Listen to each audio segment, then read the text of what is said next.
From the southeastern corner of western North Carolina, this is Folklore.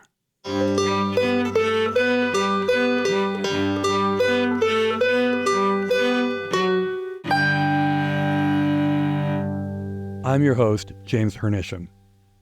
Polk County has taken it on the chin this year when it comes to democracy. The state legislature, where the Republican Party enjoys a veto-proof majority thanks to the defection of a single wayward Democrat, seems to have targeted our 240 square miles of the state for a massive electoral makeover. Beginning next year, elections for seats on the Polk County Board of Education will be partisan affairs. Anyone who wants to run for one of the three seats up for grabs has to choose between publicly embracing one of the two main parties or fighting to get on the ballot as an unaffiliated candidate, which isn't all that easy to do. The state GOP encouraged Polk County to make this change ourselves a few years ago, but that went over like a lead balloon. It was rejected by the current school board, current and former superintendents of education, and our entire county commission, which is composed solely of Republicans, by the way. And it's not hard to see why. Look at a list of school districts in the state ranked by performance.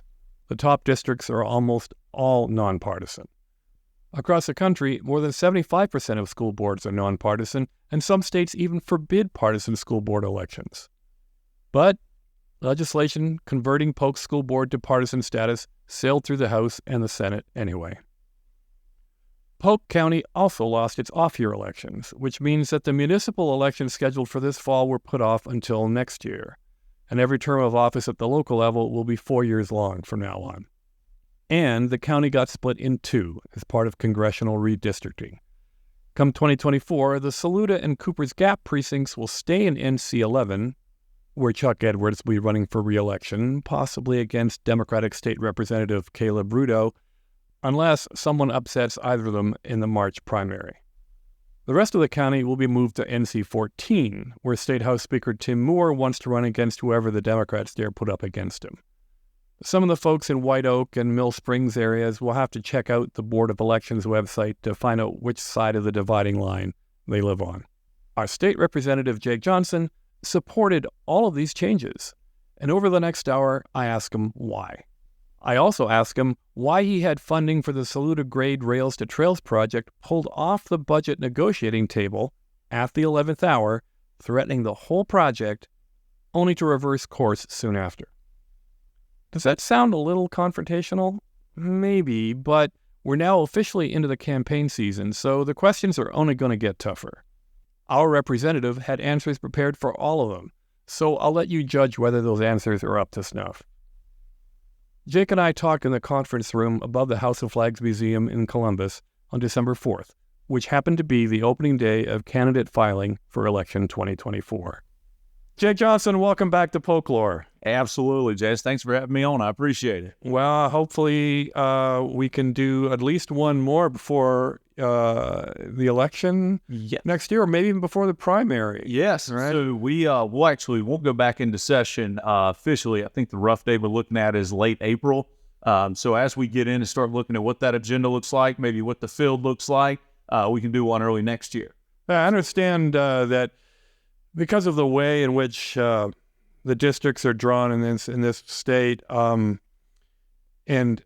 we can talk about a little bit of this later, but what happens in the primary is actually pretty darn important because the outcome's kind of predetermined after that, isn't it? Well, I tell you, at mine, we got a kind of a raw deal last time. For anybody that remembers when redistricting happened, we actually got drawn in with another incumbent at the time. So I know a little something about having to go through primaries, and that ended up being a very expensive race that, frankly, there was, I think, 6 in the House, double bunked across the state. And when I say double bunked, I mean Republican drawn in with the Republican, and they have to run against each other, or vice versa, Democrat drawn against Democrat.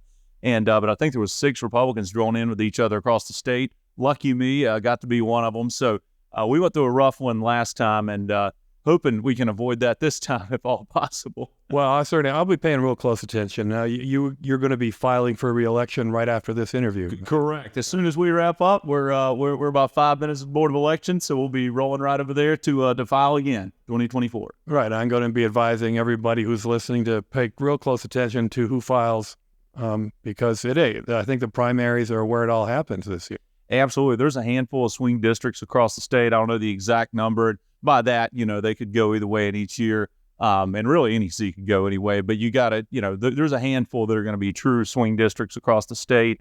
And those are going to be obviously more expensive weighted in the general. And then you're going to have a lot that are really heavy weighted toward the primaries. And, last time, like I said, we got in kind of a rough situation last time, so trying to avoid it this time. All right. Well, enough about the future. Let's talk about what's been going on for the last year. And Polk County has had several things happen to it, thanks to what your party has done in the Legislative Assembly with regards to elections. And we can start off with what I think everyone in Polk County is most concerned about, and that is the introduction of partisan elections to the school board. The idea was floated a couple of years ago and swatted down without, unambiguously. Nobody around here wanted to see partisan school board elections introduced. And yet we now have them. And I just want to go over a little bit of history, because what happened was there was a bill way back in February, and that was just going to be Catawba County with Hickory and Newton Conover City School Board. So all in Catawba County, they were going to switch to partisan. And then a committee added Pamlico County. And then a committee added Polk County and took out Pamlico County and added Buncombe County to keep them from being partisan. Okay, so given that we couldn't find anybody in Polk County who was pushing for this, why did we end up with Polk County on that bill? Well, I will honestly say in our feedback, it was about 50-50 is what we were hearing. It's about 50-50, and that's people calling in person, everything. And really, I think the catalyst for, and this was this initiative out of the Senate, but the catalyst that really got us talking about it was the voter drop-off, and just how little participation there was in those elections. And when we say drop-off, I mean from an election like mine, where you've got declared parties on either, to one where they're not running under a platform per se. The drop-off, I believe, was somewhere between 20 and 30%. And we heard a lot of good arguments both ways. Don't get me wrong. We heard, we don't want this to become a partisan issue. Everything to people just aren't participating in these elections because they have no idea what the candidates stand for. And we heard those arguments both ways for months. And really, it didn't come down to, personnel. It came down to just the sheer numbers of people weren't participating in these elections at the level they were in other elections. And, kind of the logic was, it was probably they didn't understand what they stood for and what platforms they were running under.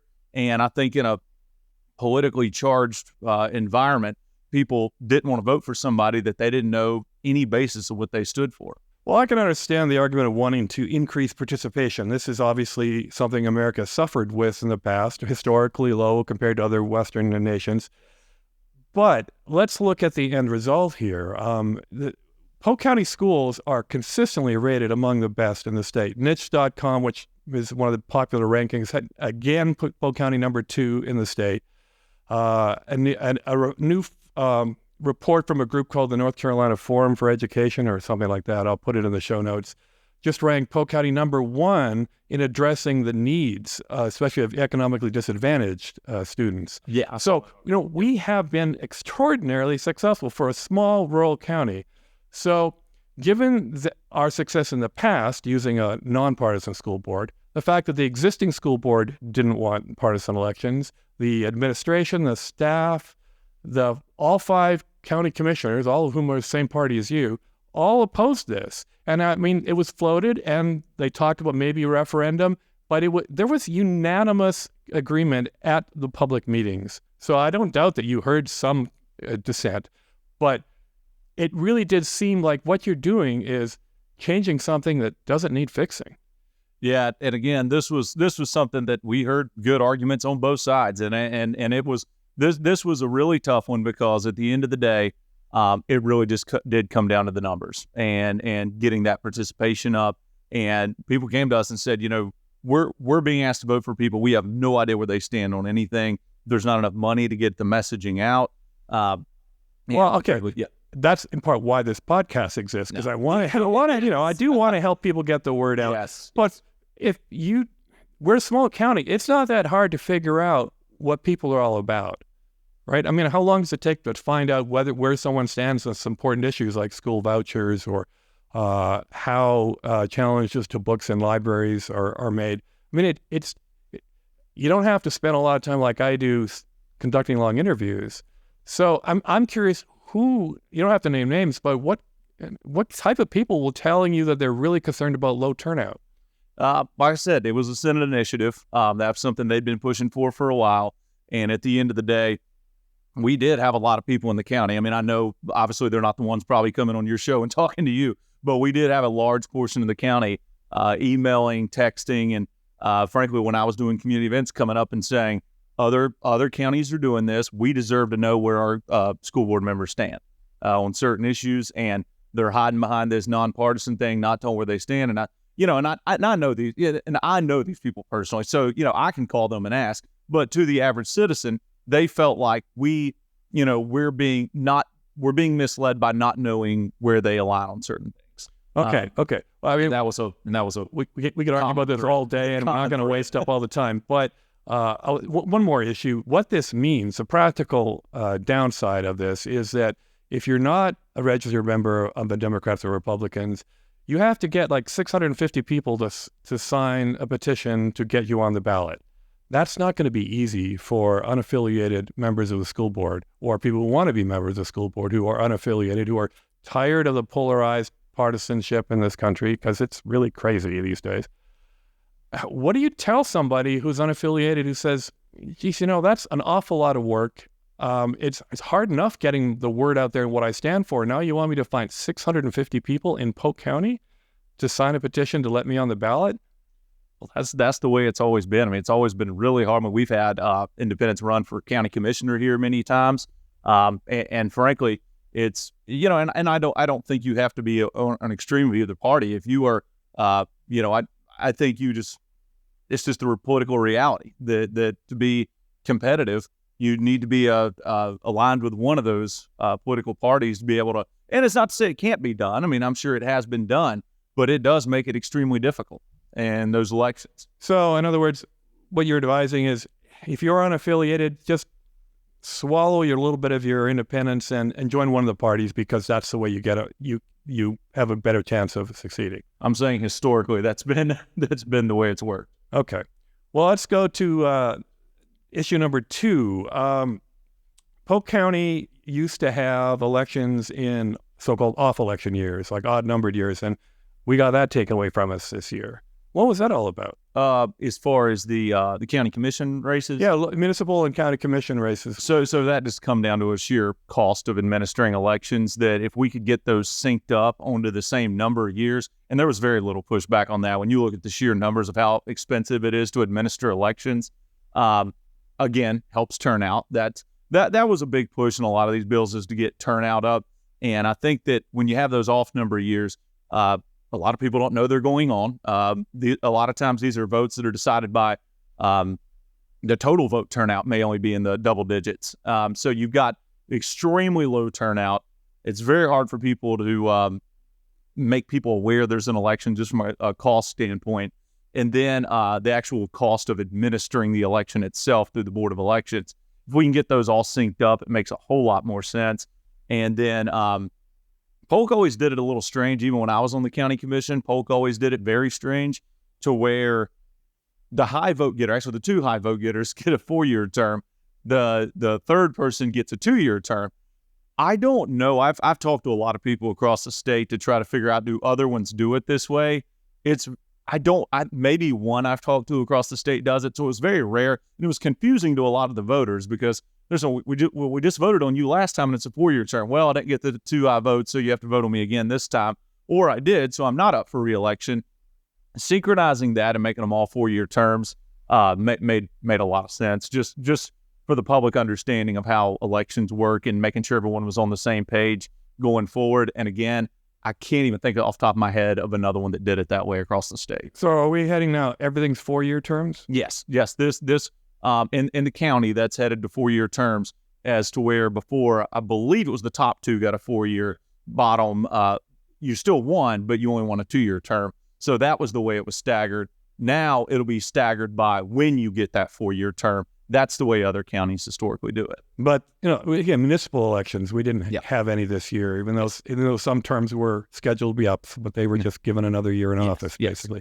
But you still have to run every 2 years. I still have to run every 2 years, and that is something that is, and a lot of these races, you truly legislate for, and I think we talked before about the long session versus the short session. So in our long session, which we just came out of, you think we got out in November, so we legislated practically January through November, only having a few weeks off and all that. You get to November and you're like, whew, okay, we're out of session. I got to file next month. And then you turn around and you file in December. And then oftentimes we'll have races where early voting starts in February, mid-February. So you turn around and it is an absolute sprint to that primary. Then once you get by that, if you've got a general, you got to campaign all summer and go through that. You win, you turn around, you go back into session. So it really is a never-ending cycle of getting through those sessions. Then you got a campaign year, and it's challenging at times just because you're having to travel to Raleigh. Now, if you live 30 minutes from Raleigh, it may be a little different. But when you're having to get back to campaign events 4.5 hours away, logistically, you got to plan well. Would you like to see state reps go for 4-year terms? I think it would make a lot more sense. I mean, it's never easy to do that just because you're extending terms. But it's like this year when we did them. So you can't, you don't want to cut a term short. So if you extend that term, that's just always hard to do. But especially when you're extending it, by that. But we've got a situation now where these races have become so expensive. I mean, we've got seats in the House and Senate that are costing millions of dollars. And I mean, that's to reach in the House, you're reaching between 90 and 100,000 people. In the Senate, I think it's 225,000 people.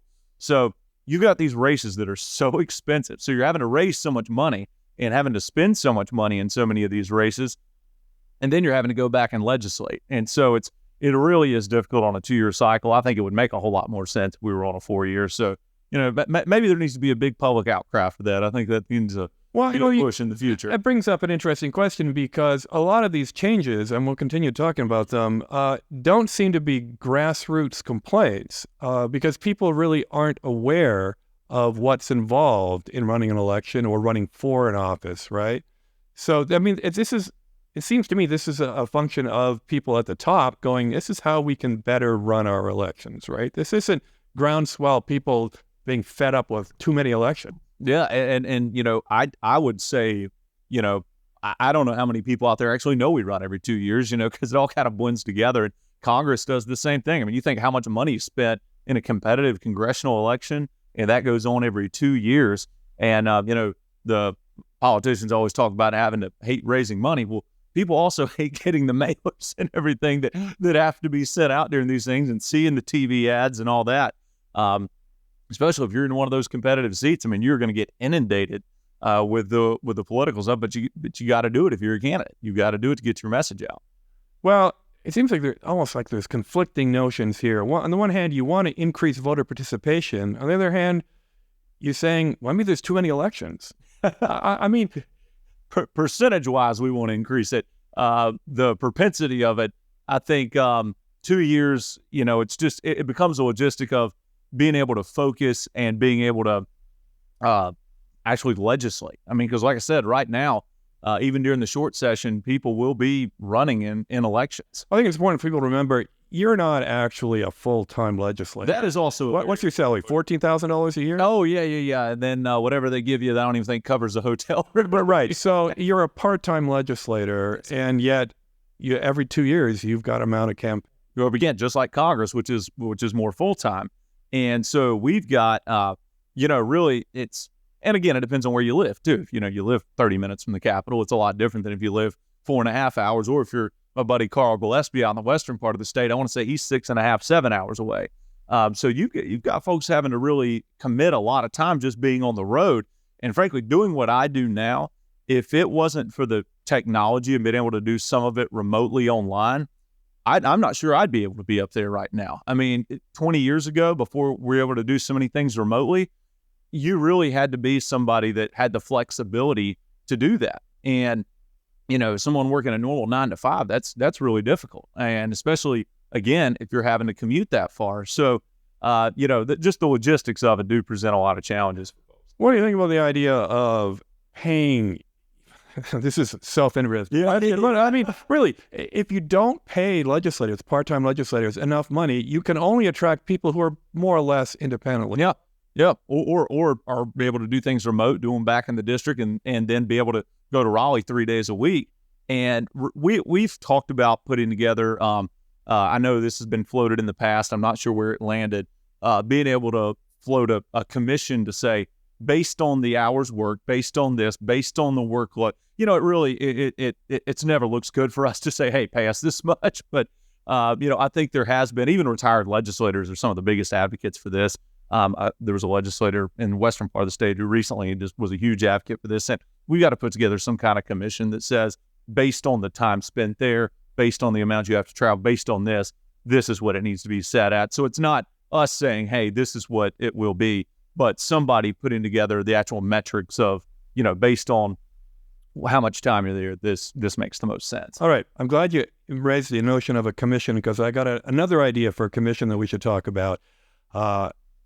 Drawing district boundaries. Let's talk specifically about congressional district boundaries, because, but put it bluntly, we had a really good system up until a few months ago, because there was 14 congressional districts in North Carolina, and the last time using the district boundaries that were drawn by the courts, 7 lent Republican and 7 were Democrat. And that accurately reflected the more or less 50-50 split in the popular vote in this state. For statewide offices, it's very, very close to 50-50. So we had a system, again, it was working really well. But now the new boundaries which your party has just drawn gives you a 10-3 or 11-3 or 10-4 advantage.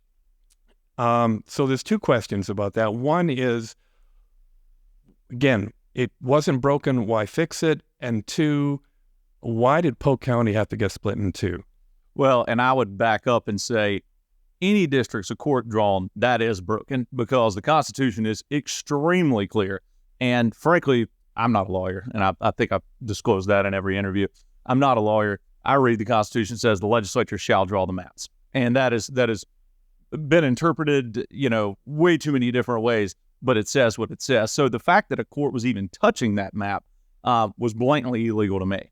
Well, wait a minute, hold on, because that theory, the independent state legislature theory, has been thrown out, by every superior court, but not our Supreme Court. Well, the new Supreme Court. But the point is, then the U.S. Supreme Court, and the only reason the court was drawing it was because the previous ones, which your party had drawn, had thrown out for being unconstitutional on the basis of discriminating against people based on their race, which is a far greater egregious, violation of basic rights than which. And it's my understanding that no racial data was used in the last drawing. That no racial data was used, and I don't remember what the court's actual ruling was.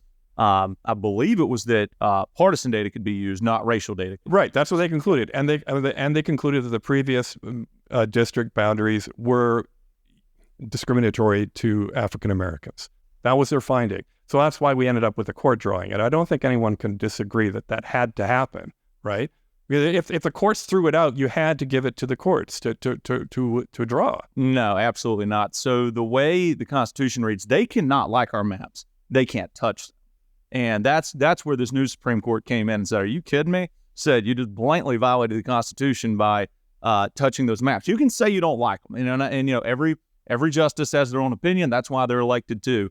What they can't do is say, I don't like them, so I'm going to draw, because then you're blatantly in constitutional violation. Okay, well, obviously, neither of us are lawyers. Okay, but ultimately, what the boundaries that the districts that the court drew produced a electoral distribution that was right in line with the way the people of North Carolina think about their politicians. 50-50, 7-7. And now the new ones, again, are going to be very, very skewed towards the Republican Party. And I know in counties like Polk, where most people who vote Republican, they're not going to get upset about that.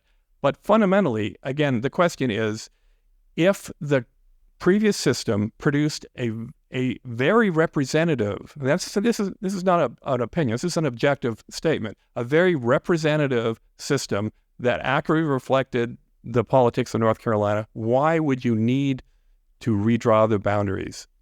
Well, what I would say is, if you look at the maps of today that are drawn that split very little voting precincts, and that really the I believe it's the Stevenson. I don't want to misquote this. The Stevenson ruling that says don't split where you don't have to, pretty much, and it really just works out to a base on population. And sometimes you're going to have county split. I mean, that's just the reality of it, that it's going to be split. And frankly, I'm not on redistricting, and so I don't get all the briefs on what the rules are. And I asked not to be on redistricting. They said, which committees do you want? I said, I can tell you which ones I don't want to be on. I would agree. That would be a thankless committee assignment. I do not want to be on redistricting because I said there's so many court cases you have to comply with. Frankly, it would be extremely frustrating to me just to be on that committee, because there's just so much you have to comply with. And I'm looking at it, I'm like, okay, if you comply with one, I mean, how are you complying with both? Because some in my head are contradictory.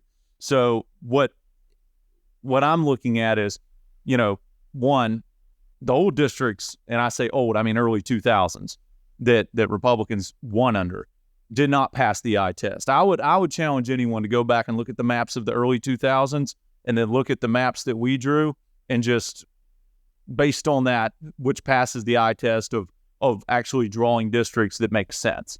We use the term communities of interest.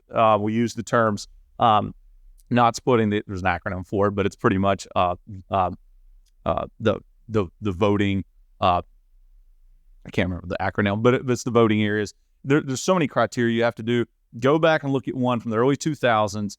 Go back and look at the ones that we most recently drew. And I think that will put it a lot in perspective. Yeah, but I'm just trying to compare the ones in the last election, which, again, the courts had a master draw up, and the ones that you just enacted. And the bottom line is Republican Party in the United States is going to pick up 3 or 4 seats due to that. Not due to any changes in the way North Carolinians are voting, but simply because of the way you drew the election boundaries. Now, isn't there something fundamentally wrong with that? I think these maps, we did more to comply, I think, than I'm not going to say any legislature before us, because I wasn't there, but since I've been there, these maps were complied more than any I've seen. And frankly, I'm not saying, they did it so, we can do it, but historically the party in power has drawn the maps, and that's the way the Constitution was set up. Well, that brings me up to the point I wanted to bring up. Commissions. In I think 11 states in this nation, independent electoral commissions draw up the boundaries, specifically because too many Democrat parties and too many Republican parties have been gerrymandering way out of control. And in New York, the Democrats drew districts that heavily favored them, and the courts are having serious problems with that. And in North Carolina, the Republicans are drawing gerrymandered districts that give them an unfair advantage. So what do you think the idea of an independent commission taking over the responsibility for that? Well, historically, whenever, and I will say this, when Republicans came into power, it was under Democrat maps that were drawn. So I think a lot of times people put way too much focus on the map and lose sight of, in a lot of these areas, it has to do with, you've got a lot of people moving to the urban areas that are historically more Democrat. You have a lot of people moving to the rural areas that are historically more Republican. And we have 80, I believe it's 80 or maybe more than that now, Republican or rural counties in the state that tend to go more Republican. And, if you look at the counties that Roy Cooper won in his first election versus this last election, I mean, I think he won 60-something counties in the state, I believe, in the first time he ran for attorney general, versus I think we're getting down in the maybe low teens now. So you're really looking at it's a population shift. So when you're looking at the criteria of how you draw maps, and you're looking at if you're not supposed to split those counties, especially, you're looking at a legislative district, only 100,000 people or something like that. Mine's a little bit of an anomaly because I live in Polk County, which is only 20,000 people. So I have to go get population in other places. But when you're looking at that criteria, it has a lot to do with where people are moving and where those population centers are. and then you compare that with the criteria you have to use, that's what gives you a lot of that dynamic. Yeah, but that's why we redraw the boundaries every 10 years based on the census results, because those shifts do happen.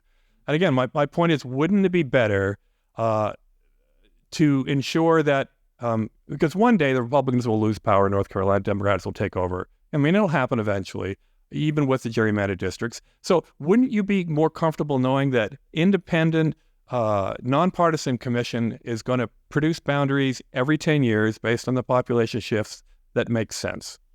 I know historically, every party that's lost an election talks about the commission, and then every time it shifts back, it doesn't. And that's just the ebb and flow of time. And, I think, frankly, sometimes, and I think this was said on the House floor, so I'll say it here, instead of complaining about the districts, it may make more sense to look at the platform and how you've outran the headlights with some of your voters. And if you're getting too extreme for the districts you represent, your voters will check you, and you will turn it over to the other side. Well, that's what happened in the early teens. I could use that same argument back against you, though, saying that there would be no reason to heavily skew the district boundaries in favor of one party if the party platforms were in sync with what the public wanted. It's clear. It's clear. For instance, abortion, which I know is an important issue for you, the vast majority of Americans support Roe v. Wade. Vast majority. We're talking 70 to 80% want some form of abortion legalized, not all the way to birth, but, Roe v. Wade was a compromise that the most Americans would get behind. And yet, the Republican Party in many places like Ohio is even refusing to listen to its own voters on a referendum that said, hey, we want some form of legalized abortion. Yep. And, in North Carolina, I think we tried to do a good job of hearing from all the groups. And, the bill I think we passed was, I said the word common sense. I think this was something that didn't outlaw everything, from conception, but also, we had some people pushing for, voted against the Born Alive bill, which I thought was, that's if a child's already born, survives the abortion, survives after. Well, it would take too long to get into the weeds. I'm sorry. I'm all sorry I brought it up, but we're talking about the legislation that cuts off at 12 weeks, right? And which is half the length of Roe v. Wade. So it kind of sounds like a compromise between Roe v. Wade and a pure pro-life. Yeah, and North Carolina was at 20 weeks, but prior. And so this peeled off 8 weeks, which I think will do a lot of good and saving babies within that 8 weeks. But when you look at it, was what we could get past. And so, I think it didn't do any good to put a bill out there that, frankly, we weren't even going to be able to get on the floor. So, even within your own caucus sometimes, even we represent a lot of districts across the state, even within our own caucus, when you've got 72 people there.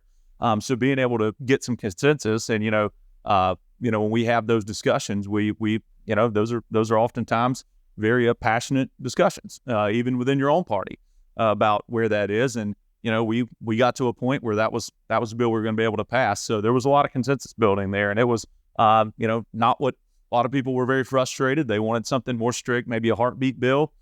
Some wanted to leave it where it was, and we settled on 12. Okay, well, I can respect that level of compromise and give and take because not everyone agrees. But when it comes to, fundamentals of democracy, and again, electoral boundaries are kind of like that, it doesn't seem like there was an attempt to find a reasonable middle ground that a lot of Democrats could live with.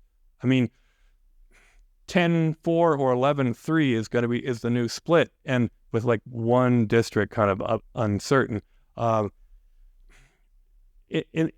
The end result for Polk County was Saluda and White and Cooper's Gap get put into District 11, and everybody else gets put in District 14. And I know some counties got to get split because before there were some, and there still are other counties that are split. But we're such a small county. It really seems to me like we were sacrificed for no good reason because we're so small. There probably was a boundary you could have drawn that kept Polk County whole. Well, and frankly, I just making requests to DC. I see a lot of benefits in being split, and some people don't see it this way.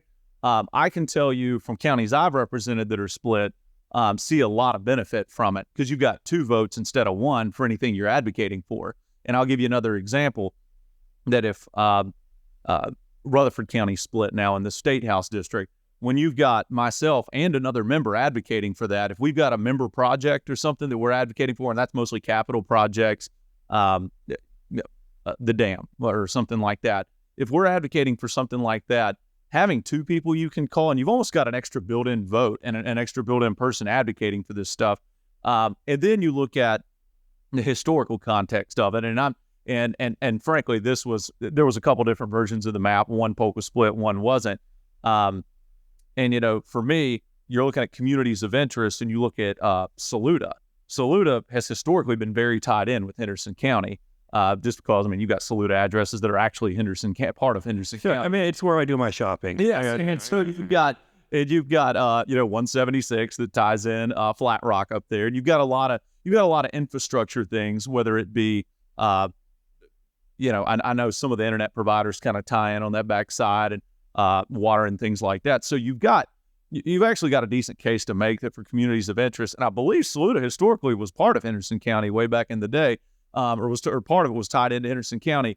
So you've got that argument, but really the thing that I'll put it this way, why I didn't fight it too bad was it's always worked out really well in my situations where you've got two advocates instead of one, that and they may sit on different committees. So if I've got a bill that would benefit Polk County, whether it be emergency funding or something, let's say there's a flood or something like that, where I need something pushed through for Polk County that needs to go through a certain committee or maybe a case workload or things like that.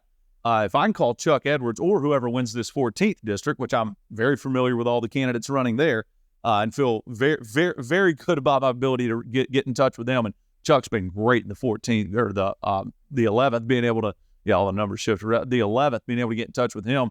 So for me, looking at it, just seeing what I've seen at the state level where I've had split counties, whether it be McDowell, Henderson, Rutherford, being able to call that other representative and say, hey, I'm putting the request in, but when it comes down to vetting these through appropriations, if you could help advocate for that, and there's two of us advocating for it, it increases our odds of being able to get that pushed through. Well, that's a really logical argument. However, when you're talking about a small county like ours and a relatively low population, say, my part, Saluda, and the folks up in northern part, it's not a lot of us. Isn't it kind of just as easy to ignore our interests?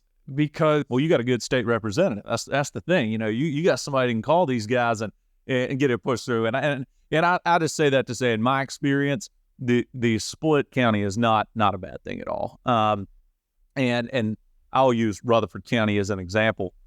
There was a lot of, it's a tier 1 county. It's my first time having represented Rutherford County. And when I really got to diving in with the local officials, there was truly a lot of capital need. They got a jail. We got a new jail here a few years ago, and it's been wonderful having it here. And just for officer safety, prisoner safety, everything else. But they're going to need one down there. We got them some good funding for that. Just a lot of big capital projects down there that needed to be done. I'm not sure those could have been done without having multiple people advocating for it. If I had to put in that kind of request just by myself, that amount of money, I am very skeptical. I am very skeptical it would have got approved. But when you had two people saying, hey, we all have kind of our caps that we can put in for and we get allotted, that they can say, hey, I'll use some of my cap space to help you out with this. That is huge. So, it probably works a little bit different in DC, but in my experience, having two people advocate for you, there's a lot of advantages to it. Okay. And that brings up something I forgot to talk about when we were talking about nonpartisan school boards, because I believe, I think I emailed you when this was going on, and your response was that you weren't pushing for the partisan school boards, but you were willing to accept it because you got to make deals in State House. And you didn't mention what were you hoping to get in return? Specifically, what kind of things are you working on through committees that you can get in return for your support for some things which may not go down well in your own hometown? Well, and here's the other part of it. You've got rules committee on both sides. So I'll try to paint this kind of abstract. You've got a rules committee on both sides, and we usually try to trade off bills. That if I've got something over there, you got something, and it may not be like, that one for that one or something like that, but we generally try to move those bills. And frankly, it came down to, is this the hill, we want to die on when we've got half our county? I know you don't believe me, but we did have a lot of people advocating for this. And frankly, the numbers are what sold it for me at the end of the day. When I'm going to it and I'm going, okay, we have this voter drop off. It's really at no point during that negotiation was it we want to get rid of that was never the point that was used when the Senate was negotiating for it. And they had a very logical, thought out argument. And when they come and presented that, I'm looking at it going, okay, if I could get some bills moved, and it wasn't like that one for that one. It was just, if I could get some of my stuff moved, this does make sense. I've got a lot of people promoting for it. Is that really where we want to shut the whole process down over this?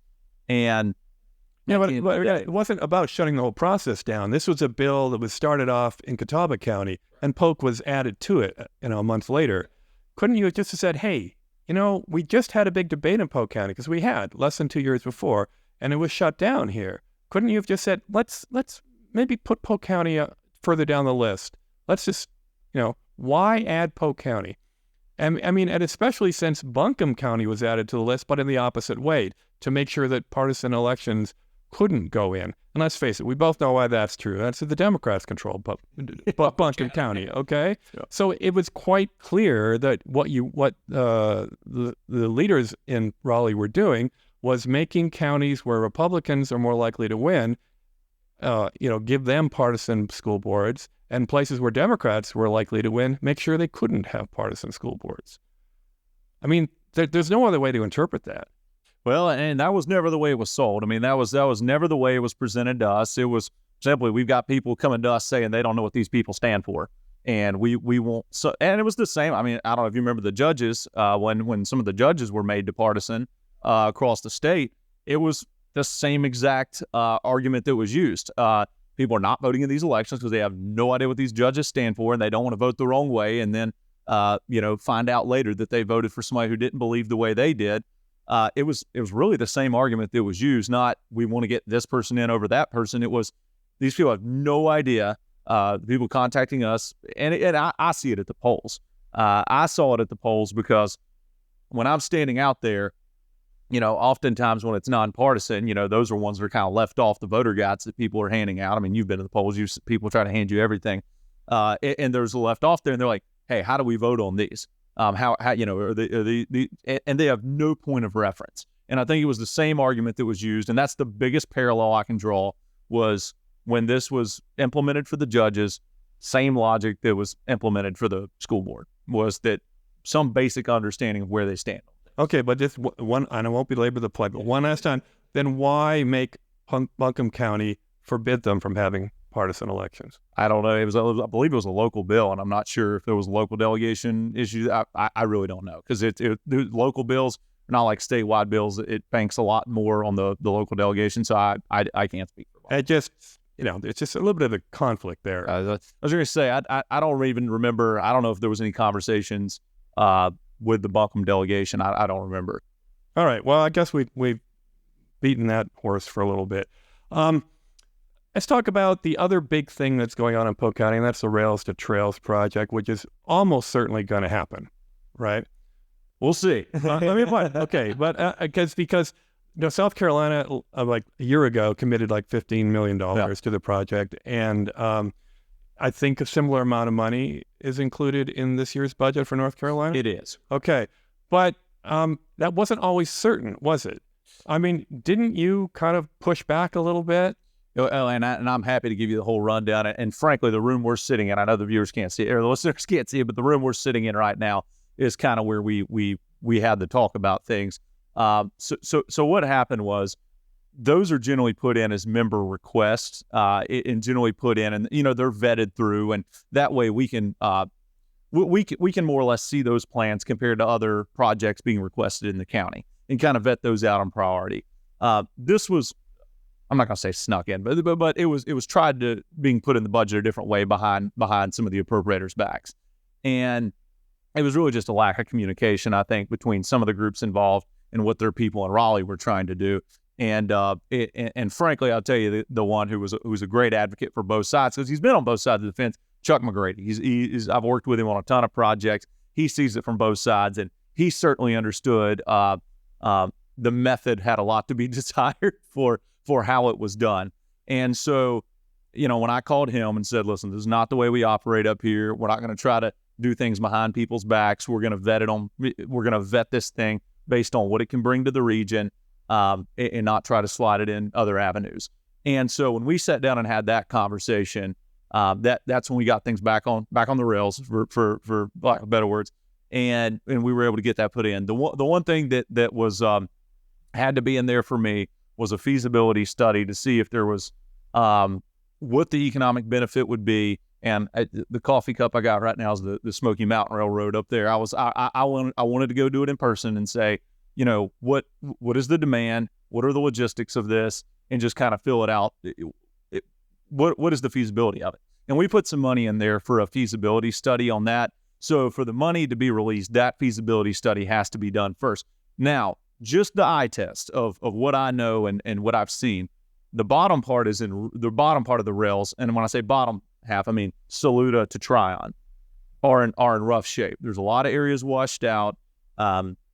Just looking at it, I'm not an engineer or a lawyer, so it looks like it would be a lot more expensive to rehab that part of the track. From Saluda to Hendersonville, where it ties into Watco and then goes into downtown Hendersonville, looks way more feasible for that. Now, that's without having done any feasibility study yet. That's just having talked to people who know more about railroads than I do.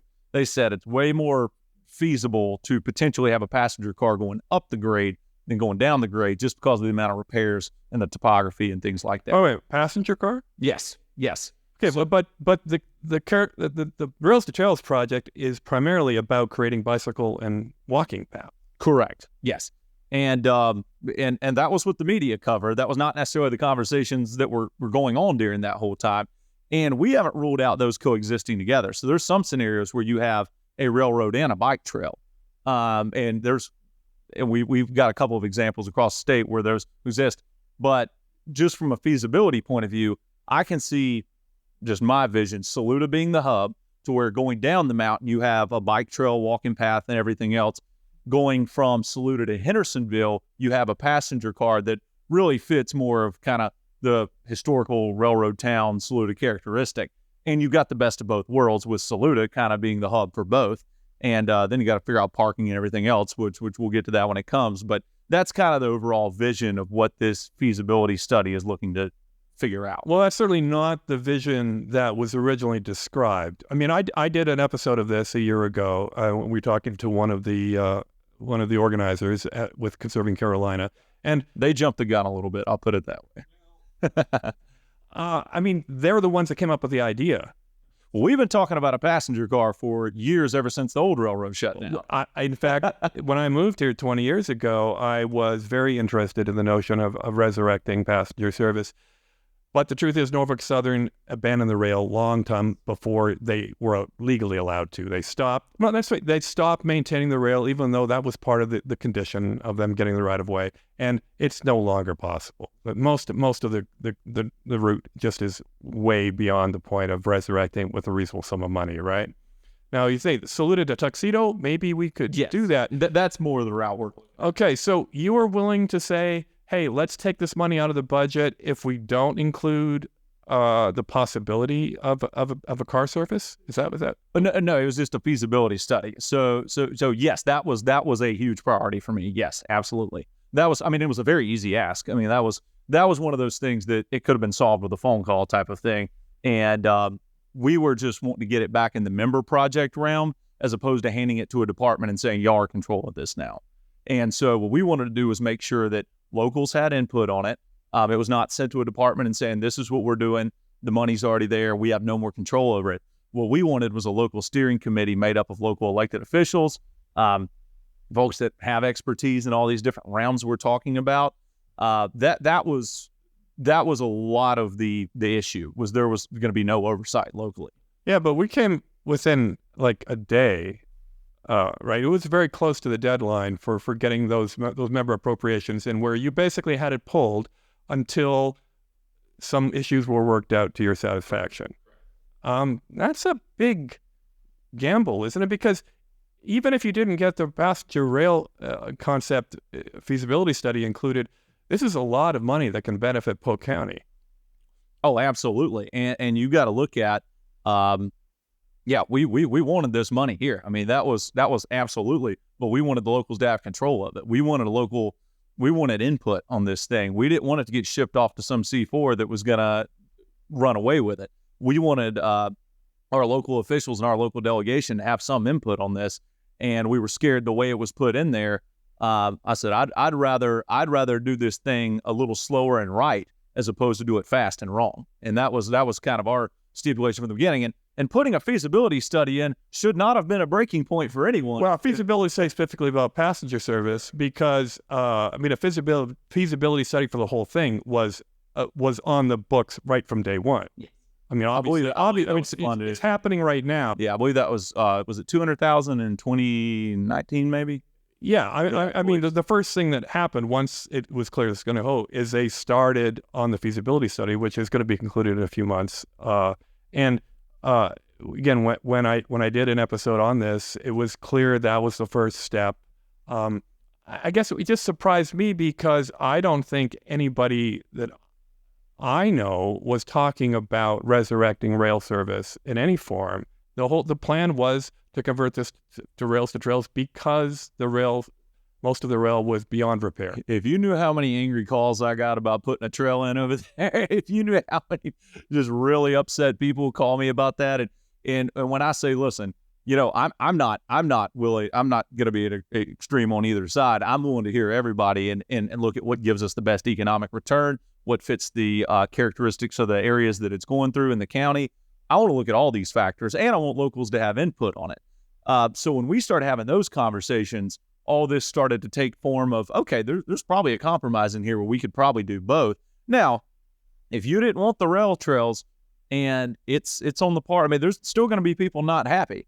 There's always going to be people not happy. I mean, I tell you, whenever these projects go in, we get a lot of mad phone calls. We do not want people going through our backyard. There's going to be I anticipate there'll be a lot of legal disputes on deeds dating back early 1900s, which, I mean, still are legally enforceable. I mean, just because they're old doesn't mean they're not. Well, there's no doubt that the first beneficiaries of the Rails to Trails program are lawyers. Yes. Okay, so we can agree on that. Yes, there's going to be, based on conversations I've had, I would expect a lot of property rights lawsuits, and that's not unusual for one of these projects. Again, just because the deed's old doesn't mean it's not enforceable. So you're going to see a lot of those. Probably going to have to be, I'm not a lawyer, but I don't know how that ends up getting settled in court when a deed says there's a sketch saying it goes to the middle of the line if it ever is not a railroad, and then you got one that says it goes here and you're infringing 10 feet on here. There's going to be some disputes, and there are people who are adamantly against any kind of trail going behind their house that touches their property. And frankly, a lot of those folks, I don't blame them. Like, I wouldn't want people riding through my backyard either. So I don't really blame a lot of the folks that are upset about that. What we were trying to do is work out some kind of compromise where we can potentially work out both. I guess what surprised me is because I have a fairly good grasp of the timeline here. You came down to the wire and you basically said, hey, I'm worried about this. And then some folks talked to you and you came to an agreement, okay? Right at the last minute, basically, okay? And I just thought that was an odd thing to do given the amount of money at stake. Well, I was born and raised in Saluda. It is. You go back there generations. My great, however many back grandfathers started Coon Dog Day. We've been there forever. And, when I have members of my own family calling me going, this thing's about to get out of hand. And I can tell you, it's kind of split. Even my friends and family are kind of split on it. And so, I hear it all the time, but I really think we've got a really good possibility of being able to have the best of both worlds. And I was willing to say, we're going to pump the brakes on this thing and we're going to do it the right way the first time instead of letting it get out of control and, people feel like their voices aren't being heard in this. Because I can tell you, a lot of the people against it were people with Polk County addresses. A lot of the people calling me for it, they don't live anywhere around here. Well, I guess my take was the exact opposite. I mean, I went to a lot of the meetings. I talked to a lot of the people. When you first hear about it, of course, people are like, well, what does that mean for me and my property that abuts the right of way? But, I've been to a lot of these public sessions, and the inclusivity, the willing to listen, some of these meetings weren't people saying, here's what's going to happen. It was, tell us what you are concerned about so we can work that into our plans. I've been very impressed at how inclusive and open the organizers. Yes, and I've actually attended those meetings as well, and I've went and kind of said my vision for whatever it's worth. What I really didn't appreciate, and I think we're past that now, we've had this conversation with those folks, using the media to try to guide the narrative in conversations with stakeholders, that really bothered me. Putting out headlines saying this thing's been funded when it had not, and saying, okay, one, yes, we're pretty confident we can get this in here and get what everybody wants, but you're not going to go blatantly mislead folks in the media into thinking this thing's already funded and a done deal. Because I had people calling me absolutely furious, saying you said you would represent us and try to keep this, a Saluda characteristic, try to, do something to promote the railroad, and now you're just folding it. I said, we haven't even had the meeting yet. I said, I have no idea why they put that press release out. Well, what media are we talking about? We don't really have much of media, do we? I think one was in the Blue Ridge Times, one was WLOS, one was, I think the Bulletin did a really good job of covering everything to my knowledge. But there was some of those that people were seeing, and on the not just Polk, but on the Henderson County side too. And we're livid. And I said, this is just falsely being reported. I said, these conversations haven't even took place yet, much less are a done deal. I said, we're still kind of working on what this project is going to look like. And, they're reporting it's a done deal done. And I think that was intentionally done. So we had a conversation with some of these groups, and, we've sorted it out since then, but that just kind of got us off on the wrong foot, saying, trying to shove it down people's throats a little bit. Maybe this is an argument that we need better media. That's a great idea. You won't be, I'm not going to defend the media in general. Yeah. Well, yeah, this is why I do the podcast. But I paid as much attention as I could to what little media coverage there were. And it basically boiled down to reprinting a press release from Conserving Carolina that didn't say everything's decided. All it said was, well, Polk County Community Foundation's given us $250,000 to get things rolling. And they pointed out that South Carolina has already committed $15 million, but there's still tons of work to be done. I don't know. I guess for me, because I was reading carefully, I don't think I got the wrong impression for the headlines. I'll put maybe we'll back it up and say the headlines led to some very angry phone calls. Well, maybe people should read past the headlines. Yeah. And when it says state funds rail project, things like that, I get angry. I'm like, South Carolina funded theirs. We're considering funding it, but it's going to have a feasibility study about a potential passenger car for half of it, potential this. Maybe they can coexist side by side if there's enough room. I said, all these are possibilities. We're not ruling anything out until we get these studies back. Then, they were like, okay, that makes sense. All right. Well, you and I could agree on the need for better media. Better coverage, yes. Yeah, okay. All right. Well, look, that's all the questions I had for you. Tell me what you're working on that people might not know about. Well, I tell you, we chair an oversight committee, and frankly, it's the most, in my opinion, the most like a congressional committee that we have in the state of North Carolina. And, a lot of it is complaint driven. People bring things to us, or the auditor brings something out. And a lot of us are just issues that we're passionate about and want to take a deeper dive into. And the reason it's fascinating to me is we meet during the interim. So I'll actually be up there next week talking to the Department of Insurance. We were there a couple weeks ago talking to the auditor about all the money spent during COVID and where it went. I mean, we were talking about hundreds of millions of dollars. And, when I'm talking to business owners, when I'm talking to people, they're like, what happened to all that money? And I'm like, okay, people deserve to know that. So we brought Employment of Security and the auditor in, who were very willing to come talk about it. And we're having these conversations. It's very enlightening. There were, I want to say, a few $100 million of improper payments made that, and that's hundreds of millions that were made, that now people are getting bills in the mail saying, you owe us this much money, we accidentally paid you. And if you were going on unemployment and you're still maybe in a recovery process, it's very hard to come up with a few $1,000s that you didn't have to begin with. So, trying to get the word out on how people can correctly pay this back without getting the penalties and the fines and things, making sure that if this ever happens again, hopefully it doesn't, but if a scenario like this ever happens again, that we don't repeat the same mistakes. And these are often, I mean, obviously the auditors, he's Democrat, DES is a Democrat agency, and we're trying to work with them. It's not a, I got you. It's okay. All this money went missing. We can't recover it. How do we prevent this from happening in the future? What better ways? Anybody that tried to call in and get unemployment, you didn't have an easy time doing it. They acknowledged that. They said, the customer service had a lot to be desired, which I think everyone who interacted with it would agree with. How do we fix these things? And then how do we be more accountable for taxpayer dollars? And how do we track that money down and figure out where it went? Talking about loss of learning in schools. The auditor did a great thing pretty much saying we don't know how to gauge how much learning loss was really lost in schools and how many days people were missing. There was no system in place to track it. That's frustrating when we're sitting up there asking these questions and there's so many question marks still out there.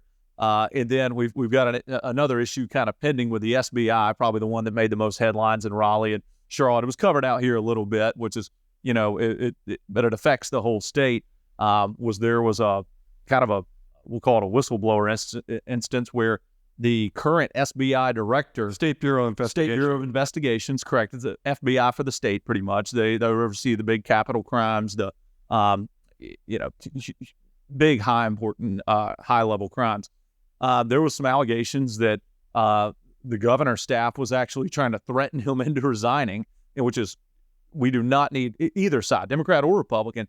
You do not need political people influencing the highest level of law enforcement agency. And, there was emails directly contradicting testimony and of the governor's folks and people like that. So that's kind of ongoing. And the reason that's important is really the term is up for the SBI director, and there should be a new one appointed. The problem is we've got an ongoing investigation into an administration that was trying to influence and threaten the other one into resigning. And so it's making it really hard for us to do that appointment with any confidence right now. And so we're kind of in a holdover period there to where he's still serving as SBI director until we can get everything straightened out. But when you're dealing with document requests, you're dealing with scheduling testimony and things like that, it takes a really long time. So that's what I chair in Raleigh. So when people ask, why are you still having to go back and forth? Well, a lot of my work is actually during the interim when everybody else is back in their districts. We're having to go up there and do those types of things. And it's just a lot of coordinating on the back end. It's a lot of, but not necessarily a subpoena, but we do have the authority to issue a subpoena if we need to. And that, if it was appealed, it would go to a court. But we've actually, that's been the most intriguing committee I've been on so far in Raleigh. It reminds me of another issue. I did an episode, you might have heard it a few months ago, about the Talia Patoya case, and we don't have time to go into all the details, but, a young man murdered a young woman, and whether it was intentional or unintentional is what the court is going to decide. One of the reasons this case is dragging on and on and on is because the autopsy is like at the bottom of the priority list. Okay, North Carolina's got a lot of money. We've got budget surplus. There's plenty of money to roll around. Why is the state medical examiner's office overbooked? Yes, and she was a very close family friend, and we were obviously probably tuned more into this and probably opened our eyes to more of that backlog. I mean, frankly, it just hadn't been on, I don't think anyone around here's radar until that happened. And I want to say, is it Winston-Salem that is the closest examiner we have? So I'm sitting here thinking, if we're in Polk County and the closest one we have is Winston-Salem, how much is being funneled through this one? I mean, you think a 2.5 hour radius, 3 hour radius to be the closest one. And I don't know if I'm assuming there's not one out further west if we're having to go to Winston-Salem. I don't know if it's a matter of we've got to open up more. I don't know if it's a staffing issue or what, but that's something that this next time around, having opened our eyes to how absolutely backlogged this is, we've got to look at, because it's just something that personally wasn't on my radar until, unfortunately, this happened. But a year, then you've got to push that case, obviously, until you get those results back, because that's the evidence that's going to be presented. That is just... But it doesn't sound like a difficult difficult problem to solve. It's money. You just got to hire more MEs. Correct. Do you know off the top of your head who oversees that? Because that would be the agency that would make the request. It would part of And, sometimes weird things fall under departments you wouldn't think they would fall under. But in that department request, we need to make a big push for whoever the head of the department is to make that part of the request. Could you make that a campaign promise right now? Yes. Yes, that we will do everything we can to try to get rid of that backlog. Because really, at the end of the day, you don't want to go to court not having all the pieces there. I mean, and I know everybody wants things to move faster. But if you go and things are not done the right way on the front end, it may lead to something negative on the back end. So you want to make sure you don't want to hurry up and do these things ahead of time. So, if we get that down to, a year is ridiculous. I mean, we should have these things back in 30 days. I guess I'm disappointed that our government allowed it to get to this situation. Sometimes I think that, we're taking our eyes off the ball. We're worried about all kinds of culture wars and things when we should be worried about managing the infrastructure and the governance, the services that the people deserve. You look at the backlog in the AG's office with the testing rape kits and things like that. You're talking years of backlog. These are things that should be so much more high priority. And I know there's a lot of legal mechanisms that are probably over my head, but the reality is people deserve results faster than they're getting. All right. Well, once again, we agree. Yes. There we go. And it's a money issue. Just and sometimes it comes down to we don't know the needs there unless it's requested. We've got to have these in the form of a formal request from these departments, and so that becomes coordinating with agency heads, their legislative liaison, saying, hey, if there's this much backlog, like you got to tell us you need the money and how you're going to spend it, because we need to know those things when we're making a pitch in the budget room. So, all right. Well, this has been maybe the longest episode yet. So thank you so much. We did pretty good. You can head over now and file for your papers for re-election. That's it. We're headed over right now. And for any bills we talk about, I always just want to remind people that we have it's North Carolina General Assembly website. I just Google NCGA and it pops up, NCGA North Carolina. It'll pop up.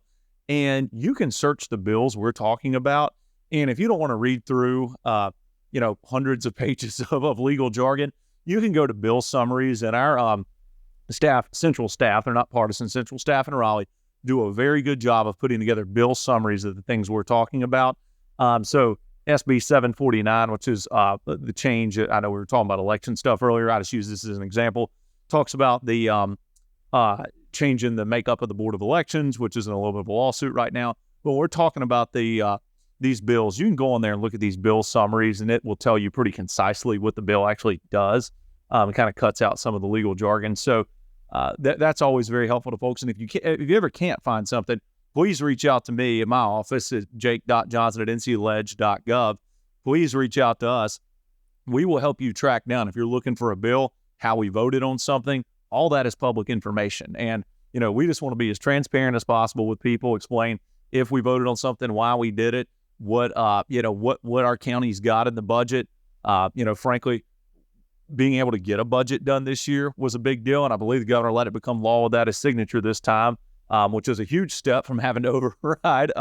What that means is if the governor doesn't sign the budget within a certain amount of days, it becomes law without his signature. So he let it go 10 days, budget becomes law. Really good tax cuts in there. I thought we did some really good reforms to the tax code, especially going forward, hopefully phasing out corporate tax in the state for, really benefiting small business owners where we're at. I want to redo that whole franchise tax system next time. I want to be way more involved in that. And then the income tax too, getting it down. And really that we want to stay competitive, creating jobs with other states around us. We do not want to be losing jobs to neighboring states. We've seen that in the past. We do not want that to happen. We want employers here where you're not having to commute an hour to get to work.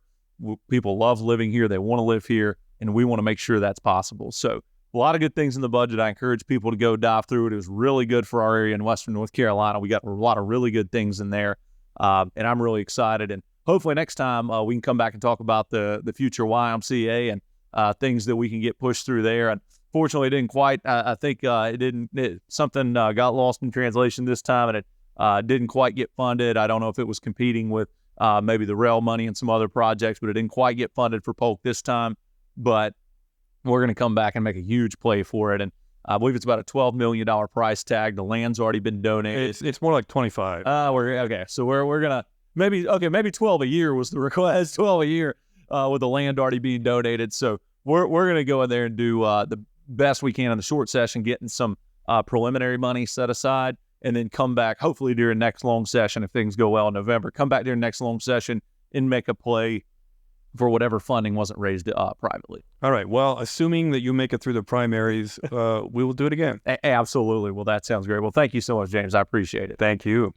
That's it for this episode, which will be, I hope, the first of many that will help let the voters of Polk County get to know the people running for office next year. I intend to interview as many of them as possible, so if you're one of those hopefuls, let me know by emailing jamesh@polklore.com. At the very least, I think we can all agree that the 2024 campaign is going to be a lot more interesting than usual. Thanks for listening.